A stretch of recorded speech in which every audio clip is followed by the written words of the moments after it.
이 시간은 금년도 2024학년도 성균관대학교의 수시 전형에 대해 변화된 포인트 그리고 핵심적으로 체크하셔야 될 부분들을 간략하게 말씀드리면서 올해 수시 지원을 하실 때 도움이 좀 되실 수 있도록 그런 시간을 마련을 해보았습니다. 잘 따라오셔서 한번 조금씩 내가 희망하는 대학이 이제 성균관대학교다 하신다면 체크를 잘 해보시길 바랄게요. 자, 보시면 전체적인 주요 사항입니다. 전년도 2023학년도하고 2024학년도 금년하고 비교를 해봤을 때 학생부 종합전형 교과 논술 실기 위주, 그 다음에 정시라고 할 수 있는 수능 위주 전형, 이렇게 크게 5가지 전형으로 나뉠 수가 있는데, 일단 오늘의 핵심은 수시죠. 보시면 학생부 종합전형의 인원이 100명 이상 좀 증가를 했습니다. 물론 문이과 합쳐서예요. 그리고 학생부 교과전형도 약 한 30여 명 이상 증가를 했어요. 그러면 수시에서 지원할 수 있는 범위가 좀 넓어졌다 이제 생각을 하실 수 있겠죠. 그런데 이것도 있어요. 여러분들이 희망하시는 학과 혹은 계열, 이 부분들이 편차가 좀 있을 수 있습니다. 일단 전체적인 큰 틀로 이렇게 좀 증가가 했다. 이걸 기억을 해주시고, 올해 성균관대학교의 수시 전형에서 여러분들이 생각하셔야 될 포인트가 몇 가지가 있습니다. 첫 번째로 학교장 추천 전형에서 수능 최저학력 기준이 조금씩 완화가 됐어요. 네. 아무래도 수능에 대한 부담들을 가지게 되죠. 수시에선 특히나 수능 점수가 아니라 등급만 내가 맞추면 되는데 이게 조금 쉽지 않다 이런 생각을 가지는 경우들이 너무 많이 있어요. 그런데 올해 약간 완화가 됐습니다. 이게 긍정적인 면으로도 작용을 할 수 있지만 추후에 조금 보시게 될 텐데 이게 오히려 또 약간 어렵고 험난한 기준이 될 수도 있어요. 왜 그런지 좀 이따 말씀을 드리도록 하고, 두 번째로는 학생부 종합전형에서 새로 신설된 학과들이 있어요. 첨단 학과들이 신설이 됐는데 지능형 소프트웨어, 반도체 융합공학, 그 다음에 이제 에너지학과 이런 식으로 첨단 신소재공학 그리고 계약학과 이런 학과들이 좀 증가가 됐습니다. 자연계열 학생들한테는 상당히 좀 희소식이 될 수 있는 부분들이죠. 그 또 하나는 자연계열의 이런 첨단 학과가 신설이 되면서 기존에 있었던 학생부 종합전형이 성균관대학교는 계열 모집 전형과 그 다음에 학과 모집 전형 2가지였는데 자연계열의 과학인재 전형이 신설이 됐습니다. 근데 이 과학인재 전형은 지금까지 성균관대학교가 추구하지 않았던 면접을 실시하게 되는 거예요. 이 면접을 수능 전에 실시를 하다 보니까 면접에 자신 있는 학생들, 내가 그동안 과학적인 부분에서 상당히 수리과학적인 부분에서 우수성을 난 가지고 있다. 이런 학생들한테는 희소식이 될 수 있는데 오히려 난 그냥 공부만 좀 열심히 했다. 이런 학생들한테는 그런 부분들이 좀 감소될 수밖에 없는 이런 전형이긴 합니다. 요걸 좀 잘 생각해 보실 필요가 있고, 논술 전형에서도 수능 최저학력 기준이 완화가 됐습니다. 조금 쉬워졌다고 볼 수 있겠죠? 자, 그러면 이제 하나부터 교과 전형부터 한번 살펴보도록 하겠습니다. 2023학년도 작년 교과 전형의 선발 인원과 올해 선발 인원들을 학과별로 구분을 져 놓은 거예요. 아까 앞에서 잠깐 보셨던 거 기억나시나요? 교과 전형에서 32명 정도가 증가를 했다고 이야기를 했습니다. 그런데 대부분의 학과들을 보시면 전년도에 선발하는 그 인원과 올해 선발하는 인원들의 편차가 없는 학과가 사실은 훨씬 더 많이 있어요. 그리고 또 하나, 전체적인 인원은 증가를 했지만, 인문과학대학하고 사회과학대학, 인문계열 쪽이 여기서 증가를 많이 하게 됐죠. 그런데 반면에 공학계열 같은 경우, 자연계열의 공학계열은 작년에 70명을 선발을 했다가 올해 40명으로 확 줄게 됐습니다. 그러니까 30명 이상, 거의 40% 이상, 50% 가까이 되는 인원수가 줄게 됐거든요. 이 부분들은 분명 금년도 입시 결과에 큰 영향을 끼칠 수가 없습니다. 그래서 내가 지원하고자 하는 학과, 예를 들어 인문계열 학생이었다면 인문과학이나 사회과학 대학을 내가 지원하고자 희망을 했었다라고 하는 학생들한테는 희소식, 자연계열에서도 전자전기공학이나 혹은 건축학과를 지원하고자 했던 학생들한테는 상당히 좀 반가운 소식이 될 수 있는데, 반면 공학계열, 즉 전체적인 모집 단위가 큰 집단이 되죠. 공학계열로 지원을 해야 되겠다라고 생각했던 학생들한테는 엄청나게 큰 인원의 감소 때문에 오히려 쉽지 않은 상황이 나타날 수 있다. 왜냐? 인원수가 줄게 되면 그 결과는 당연히 입시 결과가 작년에 비해 당연히 올라갈 여지가 좀 많이 있습니다. 그렇기 때문에 내가 어떤 학과를 지원을 희망하게 되는데, 보통 지원을 하실 때 전년도 입시 결과를 바탕으로 해서 많이들 지원하게 되잖아요. 그런 입시 결과들은 그 대학마다 입학처 홈페이지나 아니면 어디가라는 사이트에서 여러분들이 많이 찾아보실 수 있어요. 근데 그 입시 결과는 작년 선발 인원 기준으로 나타난 결과들이기 때문에 이런 부분들을 꼼꼼하게 좀 잘 체크를 해보실 필요가 있습니다. 그리고 수능 최저학력 기준이 완화가 됐어요. 어떤 식으로 완화가 됐냐? 작년엔 인문계열 같은 경우에 국어, 수학, 영어, 탐구 한 과목, 요 4개 과목 중에 3개 등급합 6, 요게 이제 인문의 기본적인 수능 최저학력 기준이었고요. 자연계열 같은 경우에도 똑같이 3기합 6. 대신 자연계열은 과학원, 과학2를 그냥 각각 다른 과목으로서 인정을 했던 게 3학년도의 수능 최저학력 기준 적용입니다. 그런데 금년에는 인문계열에서도 국어, 수학, 영어, 탐구 하나, 탐구 둘, 그냥 각 탐구를 각각 제각각 다른 최저학력 기준으로 적용할 수 있게끔 해놓았어요. 그렇게 하면서 등급 합도 6이 아니라 7. 자연계열 같은 경우에도 앞에 조건은 같지만 등급 합이 6이 아니라 7. 그 다음에 소프트웨어학과는 작년엔 5였다면 6. 이런 식으로 작년에 비해 등급을 충족할 수 있는 조건 자체가 일단 과목 수가 증가를 했다라고 볼 수 있는 인문계열 같은 경우에 그쪽 계열에서는 하나씩 더 늘어난 이점도 있고 또 하나는 등급도 한 등급씩 낮춰졌다. 훨씬 수월했겠죠. 그렇게 되다 보니까 작년에는 수능 최저학력 기준을 지원자들 중에 충족했던 인원수가 약 지원자 중에 60%가 충족을 했다라는 게 학교 측의 입장입니다. 발표입니다. 근데 올해는 70% 정도 증가할 것이다라고 70%로 약 작년에 비해 10% 정도가 더 충족할 수 있지 않을까 이렇게 예상을 하게 됩니다. 그렇다면 내신 성적만 가지고 이제 더 겨뤄야 되는 학생들의 인원수가 증가를 하게 되는 거겠죠.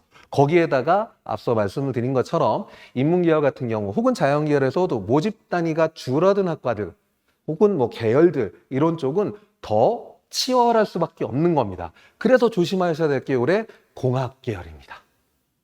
아시겠죠? 자, 이걸 기억해 주시기 바라고 성균관대학교의 교과 전형은 추천 전형이죠. 이 추천 전형은 조금 일반적으로 단순히 교과만을 정량적인 판단으로 매기지는 않습니다. 어떻게 구분이 되어 있냐 하면 학생부 100%인데 정량적인 판단이 80%고 정성적인 판단이라고 해서 세부 능력 및 특기 사항에 기재되어 있는 내용들을 학업 능력이라고 하죠. 그 부분들을 같이 20% 반영을 하게 됩니다. 그러면 난 세특에 우리 학교는 막 쓰여져 있는 게 그렇게 녹록치 않은데, 그러니까 잘 쓰여져 있지 않은데 불이익이 오면 어떡하지? 이렇게 걱정하시는 분들이 되게 많아요. 그래서 작년 입시 결과입니다. 이 입시 결과들을 쭉 보시면 학교에서 이제 발표가 나와 있는 거예요. 50% 컷부터 70% 컷. 그 추가 합격자 인원까지 다 합쳤을 때 50% 인원과 70% 인원이에요. 그 인원들의 내신 성적대들을 이렇게 나눠서 구분을 해보면 5등급, 그러니까 50% 컷에는 보통 1등급대 중반 정도에 많이 형성되어 있고 70%대는 1등급대 중반부터 후반까지 지금 이쪽에 보시면 그 학과들 같은 경우에 동양 유학이나 국어 국문 같은 경우에는 2등급 초까지도 이렇게 나와 있긴 하지만 일반적으로는 1등급 대 중후반 안에 거의 다 형성이 되어 있는 상황입니다. 자연계열 같은 경우에도 1등급 대 중반부터 1등급 대 중후반까지 쭉 이렇게 형성이 되어 있는 거예요. 그런데 앞서 말씀드린 게 어떻게 됐죠? 일단 수능 최저학력 기준이 완화됐어요. 그러면 경쟁할 수 있는 경쟁자들이 더 증가할 겁니다. 그 상태에서 내가 지원하고자 하는 학과가 예를 들어 공학계열이다 라고 했는데 작년에는 1.58, 1.65였다고 한다면 작년엔 70명이었죠. 근데 올해 40명으로 준 거예요. 그러면 더 치열해질 수밖에 없다. 거기에 최저도 완화됐다. 작년의 입시 결과보다 올라갈 확률이 높다. 이게 첫 번째고, 두 번째는 저 정성적인 평가를 어떻게 해야 되나 고민을 하시는 분들이 되게 많이 있으세요. 근데 생각보다 저 정성적인 평가에 대한 부분들은 크게 생각 안 하셔도 됩니다. 요걸 먼저 말씀드려야 될 것 같은데, 자, 교육학과에 대한 건 입시 결과 발표가 안 났어요. 왜 그러냐? 작년 70%가 4.95등급입니다. 소위 말해서 펑크가 났어요. 모집 단위가 여기 5명 막 이렇게 되어 있거든요. 그렇게 소수의 모집 단위고 하다 보니까 이런 결과가 좀 나타나게 됐습니다. 학교에서 이걸 발표를 하지를 못했어요. 근데 저는 이게 어떻게 하냐고요? 학교에 나중에 발표를 했습니다. 근데 이게 어디가에 나와 있지는 않아요. 이런 학과들이 있긴 하지만 대신 그럼 내가 3등급 되니까 될 수 있지 않을까? 이런 생각을 하실 수도 있는데 그렇게 생각을 하시면 큰일 납니다.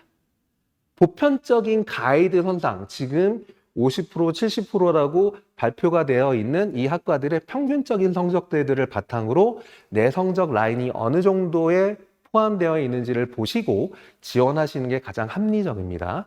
요거는 약간 좀 노림수 이런 건 생각하실 수 있지만 쉽지는 않아요. 요런 학과들이 이제 존재했다. 요거까지만 기억을 하시면 되고, 더 중요한 건 정성평가가 20이고 정량평가가 80%인데 20%라고 하는 정성평가도 상당히 비중이 큰 거기는 하죠. 0.1등급에서 합불에 당락이 결정되는 이 상황에서 20%는 정말 큰 것 같습니다만, 교과 성적이 우선시되는 상황이고 정말 엉망으로 쓰여져 있는 게 아니라면 성적을 넘어서는 결과가 나오지는 않습니다. 성균관대학교의 특징이기도 하고요. 그러니 내 교과 성적이, 내신 등급이 이 정도의 범주 안에 들어간다라고 생각하신다면 정성평가에 대한 부분의 그 부담감보다는 오히려 최저학력 기준을 맞추는 데 더 초점을 두시고, 이제 앞서 계속 이야기를 했던 선발 인원의 변화들을 살펴보신 다음에 지원을 하실 필요가 있습니다. 자, 그리고 종합전형은 올해 과학인재 전형이라고 하는 이 전형이 새롭게 신설이 됐어요. 145명이라고 하는 상당히 큰 인원이 좀 많이 선발을 하게 됐죠. 그리고 이 전형은 특이하게도 성균관대학교의 학생부 종합전형은 전부 다 서류 전형으로 끝났습니다. 근데 올해 서류가 어떻게 되죠? 작년까지는 자기소개서라는 게 다 이제 제출을 할 수 있었는데 올해부터는 자기소개서도 완전히 폐지가 됐고 학생부 하나만 가지고 이제 평가를 하게 되는 겁니다. 그 상황에서 과학인재 전형을 신설하면서 이 전형에서 면접까지 새롭게 진행을 하게 됩니다. 수능 이전에 면접을 진행한다는 것도 상당히 큰 좀 부담이 될 수 있는 전형이에요.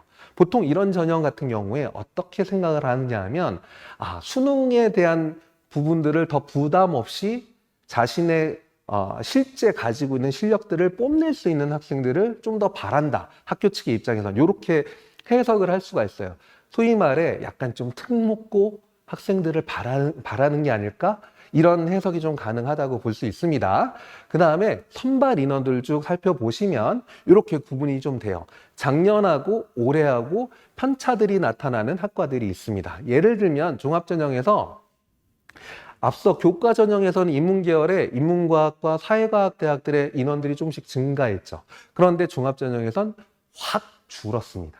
자연계열 같은 경우에도 차이들이 나타나는 학과들이 좀 있어요. 보시면 생명과학이나 수학이나 물리학, 화학 같은 경우에는 작년엔 아예 학종으로 학생부 종합전형으로 선발을 하지 않았다가 올해 5명씩 또 증가를 하게 됐습니다. 또 하나는 전자전기 같은 경우, 그리고 경영학과 같은 경우에 작년에는 학과 모집을 했다가 올해 계열 모집으로 빠졌어요. 이게 어떻게 된 걸까요? 학과 모집이나 계열 모집이나 이 학생부 종합전형에서 둘 다 반영하는 방식은 사실은 같습니다. 그런데 굳이 나눠놨어요. 성균관대학교의 특징인데 계열 모집은 뭘까요? 그러니까 말 그대로 공학 계열 혹은 문과에서는 인문과학, 사회과학 대학 이렇게 모집단 자체가 학과들을 통합해서 이야기를 할 수 있는 그 계열 쪽으로만 통칭을 해서 할 수 있었던 거예요. 그런데 학과는 각각의 학과들, 예를 들어 글로벌 바이오 메디컬 혹은 에너지학, 건축학 이런 식으로 딱딱 학과들로서 그 학과가 가지고 있는 특징을 조금 더 잘 나타낼 수 있는 학생들이 지원을 할 수 있는, 다시 말해서 계열 모집은 말 그대로 통합적인 이미지이기 때문에 특정한 학과에 대한 특징을 낸다기보다는 전체 학업적인 역량이나 전체 그 계열 쪽, 사회과학 계열이라고 한다면 논리적이고 사고력이 상당히 우수하고 이런 모습들이 통합적으로 나타날 수 있고, 공학 계열이라고 한다면 전기전자가 될 수도 있고 컴퓨터 쪽이 될 수도 있고 뭐 이런 식으로 좀 넓혀서 이야기를 할 수 있는 그런 학생들이 지원하는 게 바로 이 계열 모집이라고 한다면, 학과 모집은 그 학과에서 요구하는 전자전기라고 한다면 아직 이제는 고등학교에서 배우지 않는 막 행렬, 뭐 선형대수 이런 수학적인 깊이 있는 학문적 탐구를 본인 스스로 찾아 나갈 수 있는 학생이라거나, 아니면 컴퓨터학이라고 한다면 그 컴퓨터에서 생각할 수 있는 비트의 논리나 이런 것들을 학생부에 자세하게 기재를 할 수 있을 만큼 개인적인 역량과 개인적인 관심도가 도드라지는, 소위 말해 일반고보다는 약간은 좀 자사 특목고가 유리한 그런 학생들이 지원할 수 있었던 게 이제 학과 모집입니다. 그렇게 학과 모집으로 선발을 했던 전자전기가 지금 올해부터는 다시 계열로 갔고, 그 다음에 문과에서는 경영학과가 학과 모집으로 선발을 했었는데 사회과학 혹은 인문과학처럼 계열 모집으로 올해 다시 빠지게 된 겁니다. 대신 자연계열 쪽에서는 과학인재 전형으로 옆에 쭉 새롭게 선발하는 전형이 만들어졌죠. 보시면 전기전자, 공학계열, 소프트, 반도체, 뭐 글로벌 바이오메디컬, 반도체 융합, 이런 전문적인 학과들 중심으로서 선발하는 인원들이 많이 증가를 하게 됐습니다. 이 일을 통해서 생각을 해볼 수 있는 건, 올해 소위 말해 특목고 학생들 같은 경우에는 계열 모집이거나 학과 모집에서 선발되기가 예년보다 쉽지 않을 거라는 생각이 좀 들어요. 왜냐? 특히 자연계열 같은 경우에는 과학인재 전형이 새롭게 편성되다 보니까 그쪽으로 지원하기를 유도하는 게 아닌가라고 해석을 좀 해볼 수 있을 것 같습니다. 다른 오히려 학교에서 수업 열심히 듣고 공부 열심히 해서 성적 잘 나온 이런 학생들 같은 경우에는 특정한 특징적인 학과가 나타나지 않아도 계열 모집이거나 학과 모집 쪽으로 통합적으로 지원을 하게 될 경우 보다 더 좋은 평가를 받을 수 있게끔 이렇게 전형을 만들어 놓지 않았나? 이런 생각을 개인적으로 좀 해봅니다. 그렇기 때문에 각각의 계열 모집, 학과 모집, 과학인재 전형처럼 각 전형들이 가지고 있는 특징이 무엇인지를 생각해 보신 다음에 내가 지원을 하고자 하는 학과와 그 안에 어떤 전형으로서 지원을 하는 게 나한테 좀 더 유리할런지 이걸 잘 생각을 해보시고 그 다음에 지원을 하실 필요가 있습니다. 종합전형에서 작년에 입시 결과를 살펴보면 지금 50% 컷, 70% 컷 뭐 이렇게 쭉 구분이 되어 있기는 하지만 이 컷들 안에는 일반고 학생도 있지만 자사고도 있겠고요. 혹은 과고, 영재고와 같은 특목고, 문과 학생들 같은 경우에는 외고 혹은 국제고 이런 학교들이 충분히 들어갈 수 있는 거거든요. 그러면 일반고하고는 등급 체계가 좀 다르기 때문에 그 학생들과 지금 내가 만약 일반고라고 한다면 전혀 똑같은 점수를 받아놓고도 원점수에서 등급이 편차가 분명히 발생할 수 있습니다. 거기에 나타나는 부분들이 클 수 있다 보니까 단순히 그 부분들만을 생각을 하시고 지원을 하시는 거는 상당히 좀 위험한 부분이 되는 겁니다. 그걸 생각을 해주시고, 자, 특히 문과 쪽에서, 인문계열 쪽에서는 어문계열은 일반고 학생들이 지원하는 게 만만치 않다고 생각하시면 될 것 같아요. 왜냐하면 저 학과가 가지고 있는 특성들을 더 자세히 평가를 하는 게 종합전형이다 보니까 어찌되었든 일반고 학생보다는 내가 아주 성적이 우수하지 않는 이상 특목고 학생이 좀 더 유리하지 않을까? 이런 걸 좀 감안을 해주시고, 나는 성적이 훨씬 더 우월해. 그렇다면 더 좋은 평가를 또 받을 수도 있습니다. 왜냐하면 성균관대학교는 3가지의 평가 요소로서 서류를 평가를 하게 돼요. 학생부를 평가하는 거죠.